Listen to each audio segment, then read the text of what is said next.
ప్రతి పిల్లాడికి కూడా 8వ తరగతికి వచ్చేసరికి ట్యాబులు చేతిలో పెట్టి ఆ పిల్లాడిని గొప్పగా ప్రైవేట్ స్కూల్స్తో కన్నా ఇంకా బెటర్ ఎడ్యుకేషన్ ఇచ్చే విధంగా అడుగులు వేయించే కార్యక్రమం చేసాం. ఏకంగా ఐబీని తీసుకొచ్చి మన గవర్నమెంట్ స్కూల్లో మన పిల్లలకు పరిచయం చేసాం.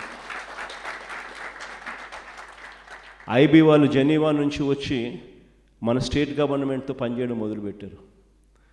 2025 first class, 2026 second class, 2027 third class and so on and so fourth పెట్టుకుంటూ 2035కి వచ్చేసరికి మన పిల్లలు 10th క్లాస్ ఎగ్జామ్ ఐబీలో రాసే విధంగా ఐబీ జెనీవా వచ్చి స్టేట్ గవర్నమెంట్తో పనిచేయడం మొదలుపెట్టింది.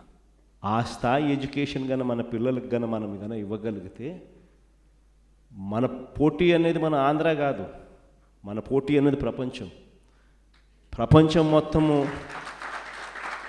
తో మన పిల్లలు పోటీ పడేటప్పుడు ఆ ప్రపంచంతో పోటీ పడే చదువులు మన పిల్లలకు అక్కడి నుంచి స్టార్ట్ అవుతున్నాయా లేదా అన్నది ది మోస్ట్ ఇంపార్టెంట్ ఆస్పెక్ట్ అవుతుంది.